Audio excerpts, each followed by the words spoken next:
मृत्यूनंतर जीवाचे पुढे काय होते? मरणाच्या क्षणी सारे काही संपते का? अनादी काळापासून हा प्रश्न पुन्हा पुन्हा विचारण्यात आला आहे. डॉक्टर रेमंड मूडी यांनी 1969 मध्ये तत्त्वज्ञान या विषयात डॉक्टरेट मिळवली. कॅरोलायनातील विद्यापीठात तत्त्वज्ञान शिकवित असताना त्यांच्या एका विद्यार्थ्याने त्यांना अमरत्वाविषयी काही प्रश्न विचारले. त्या विद्यार्थ्याची आजी शस्त्रक्रियेच्या वेळी मृत झाली होती. काही काळानंतर ती जिवंत झाली. त्यानंतर तिला जे काही जाणवले त्याच्या आठवणी तिने सांगितल्या होत्या. हे बोलणे झाल्यावर मूडी यांनी मृत्यूनंतरचे जीवन या विषयावर अभ्यासाची सुरुवात करायची असे ठरविले. सामान्यपणे मृत्यू या विषयावर माणसे बोलणे टाळतात, पण या विषयावर संवादाला सुरुवात केल्यानंतर बोलण्यासारखे किंबहुना माणसांकडे मृत्यू या विषयावर विचारण्यासारखे सांगण्यासारखे खूप काही असते याची जाणीव मूडी यांना झाली. मृत्यूनंतरचे जीवन या विषयाच्या अभ्यासाच्या निमित्ताने मूडी यांनी या विषयावर कार्यशाळा घेणे सुरू केले. या संवादाच्या वेळी उपस्थितांपैकी निदान कोणीतरी एक व्यक्ती या संबंधातील त्यांची ऐकीव माहिती कथन करीत असे.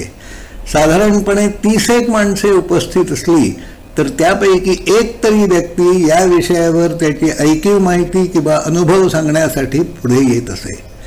एखादी व्यक्ती मृत पावली आहे असे जेव्हा डॉक्टर जाहीर करतात तेव्हा मृत झालेली ती व्यक्ती ते बोलणे ऐकत असते. मरण पावलेल्या ज्या व्यक्ती परत जिवंत झाल्या आहेत त्यांच्या मुलाखती घेतल्यानंतर मूडी यांनी त्यांचे हे मत नोंदविले आहे.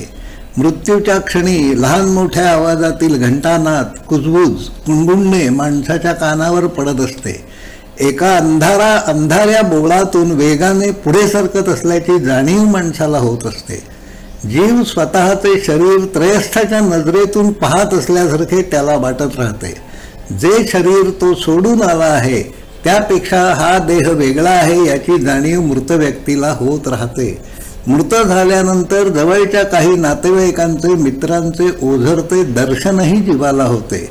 कधी न पाहिलेल्या प्रेमळ उबदार अस्तित्वाची जाणीव मृत जीवाला होत राहते. तो अनुभव सुखावणारा, अद्भुत अशा शांततेचा असतो.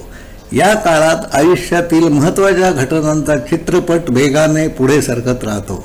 हा सारा अनुभव शब्दात व्यक्त करणे शक्य नसते, पण त्या काळात जे काही अनुभवले ते शब्दांमध्ये मांडण्याचा प्रयत्न माणसे करीत राहतात. त्या मितीत गेलेल्या माणसांना तेथून परत यायचे नसते, पण तुमच्या मृत्यूची घटिका अजून आलेली नाही असे सुचवून काही जीवांना तेथून परत पाठविले जाते. इंटरनेटवर, यूट्यूबवर अनेकांच्या अशा मुलाखती पाहता वाचता येतात. मृत म्हणून डॉक्टरनी जाहीर केल्यानंतर ज्या व्यक्ती देहात परत आल्या आहेत अशा बऱ्याच जणांच्या मुलाखती डॉक्टर मूडी यांनी घेतल्या आहेत. त्यांचे मृत्यूनंतरचे जीवन, लाईफ आफ्टर लाईफ या पुस्तकात त्यांनी असे अनेक किस्से नोंदवले आहेत. चाकोरी बाहेरच्या या विषयात ज्यांना रस आहे त्यांनी हे पुस्तक वेळ काढून वाचायला हवे असे आहे. पुढील काही सादरीकरणांमधून अशा काही केसेस संदर्भात आपल्याला अधिक माहिती दिली जाईल. याविषयीची आपली मते कळवावीत ही विनंती आहे. धन्यवाद.